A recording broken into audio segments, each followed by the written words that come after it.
ہم انتظار میں ہیں سعودی حکام کی طرف سے کوئی واضح اگر پیغام آ جاتا ہے تو اس کے مطابق ہم جو بھی وہ کوٹا دیتے ہیں اور جن ایس او پیز کو متعین کرتے ہیں اس کے مطابق ہم ذہنی طور پر تیار ہیں. لیکن لگتا یوں ہے کہ ابھی جس طرح ایک بہت ہی کم عرصہ رہ گیا حج کے لیے، تو ایک بڑے پیمانے پہ ان کو جیسے معمول کا حج ہوتا ہے وہ کرنا ان کے لیے کافی مشکل ہوگا. تو مجھے محسوس ہوتا ہے کہ بڑے لیول پہ حج نہیں ہوگا، لیکن اگر ایک مخصوص تعداد میں اندرون سعودیہ سے اور بیرونی ممالک سے وہ حج کراتے ہیں تو شاید وہ کر سکیں. وہ تعداد کیا ہے، وہ ایس او پیز کیا ہے، ابھی تک انہوں نے واضح نہیں کی ہے. اگر سعودی عرب محدود تعداد میں پاکستانیوں کو آنے کی اجازت دیتا ہے تو کیا اس وقت میں آپ کے لیے انتظامات کو مکمل کرنا ممکن ہوگا؟ انشاءاللہ جس طرح جو ہمیں لگتا ہے کہ ایک بہت ہی محدود تعداد ہوگا اس میں کوئی مشکل نہیں ہوگا. بڑے انتظامات یہ ہوتے ہیں کہ آپ کی ایئر لائن کی جو ہے بکنگ اور ایئر لائن کے ساتھ ایک کانٹریکٹ، تو اگر آپ 2 لاکھ کرتے ہو تو ممکن نہیں ہوگا، 1 لاکھ کریں گے تو بھی ممکن نہیں ہوگا. لیکن اگر ہزاروں میں ہے، 5,000 ہے، 10,000 ہے، 15,000 ہے، تو یہ کوئی مشکل نہیں ہوگا، اس کو ہم مینیج کر سکیں گے. ان حاجیوں کا انتخاب کیسے ہوگا؟ کیا نئی درخواستیں لی جائیں گی یا پرانے جو منتخب ہوئے تھے انہی سے انتخاب کیا جائے گا؟ یہ ہمارے لیے کافی ایک مشکل کام ہوگا، کیونکہ پرانے جو منتخب ہیں وہ بھی 1.5-2 لاکھ لوگ ہیں پچھلے سال جن کا جانا یقینی تھا، اور پھر ان کا بیلٹنگ بھی ہوئی، سب کچھ ہو گیا، پرائیویٹ اور گورنمنٹ سب ملا کے. تو وہ اب سب کو تو ہم اکموڈیٹ نہیں کر سکیں گے.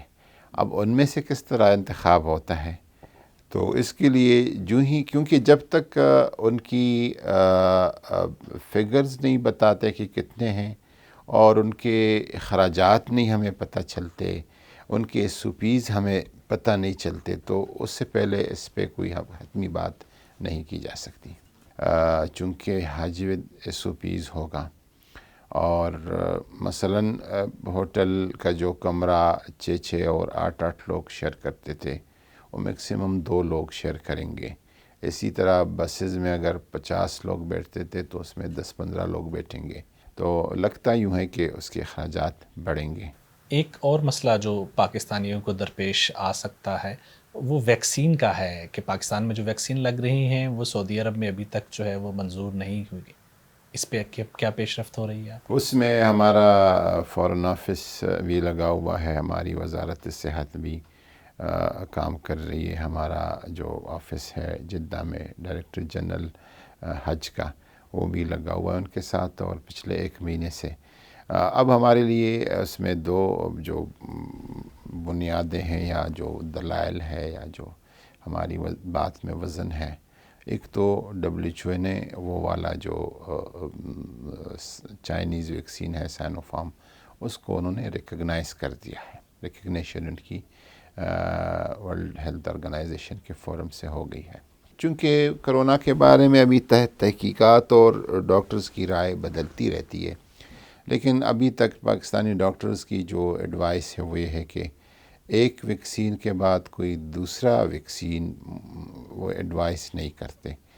مثلاً کسی نے سینوفارم کے دونوں ڈوز لیے ہیں اور ان کو کہیں کہ اب آپ فائزر یا کوئی دوسرا ویکسین لے لیں، تو اس وجہ سے بھی پاکستانیوں نے اکثریت نے، چونکہ وہ سینوفارم کی 1 ڈوز یا 2 ڈوز لے چکے ہیں، تو ڈاکٹروں کی ایڈوائس بھی یہ نہیں ہے. ہم نے ان کو یہ بتایا ہوا ہے. انشاءاللہ تعالیٰ مجھے قوی امید ہے اللہ تعالیٰ سے کہ جب تک ہمارا حج کا کوئی پراپر اعلان ان کی طرف سے ہوتا ہے تو یہ ایشو بھی حل ہو چکا ہوگا. تو آپ پر امید ہیں کہ ویکسین کے معاملے پر کوئی حاجی جو ہے وہ اس سال حج سے مجھے نہیں رہے لگتا ہے گا؟ انشاءاللہ ویکسین وجہ نہیں بنے گی. تحریک لبیک پاکستان کے اوپر پابندی کے حوالے سے وفاقی کابینہ نے ایک ذیلی کمیٹی بنائی ہے. آپ اس تمام عمل میں کافی فعال رہے ہیں، کیا سمجھتے ہیں اس پر سے پابندی جو ہے وہ ہٹ جانی چاہیے؟ دونوں سائٹ پہ میرا یہ خیال ہے کہ حکومت کو بھی اپنے رویے پہ یا اس کے حوالے سے ظاہر ہے ہم یا کوئی بھی حکومت یہ برداشت نہیں کر سکے گی، یا یہ افورڈیبل نہیں ہے حکومت کے لیے کہ کسی ایک اتنی بڑی جماعت کو سائٹ پہ کر کے اور ان کو دیوار کے ساتھ لگایا جائے، یا ان کو بالکل ان پہ بین اور پابندی ہو جائے۔ حکومت بھی اور ساتھ ساتھ جو آرگنائزیشن ہے تحریک لبیک پاکستان، وہ بھی کوشش کرے کہ ایک مثبت طریقے سے اپنی جد و جہد جو بھی ان کا سیاسی اور مذہبی ایک ایجنڈا ہے اس کو ایک مثبت طریقے سے پیش کرے، آگے لائیں، اور جس طریقے سے ہم نے پچھلے دنوں دیکھا اس طرز عمل سے اجتناب کریں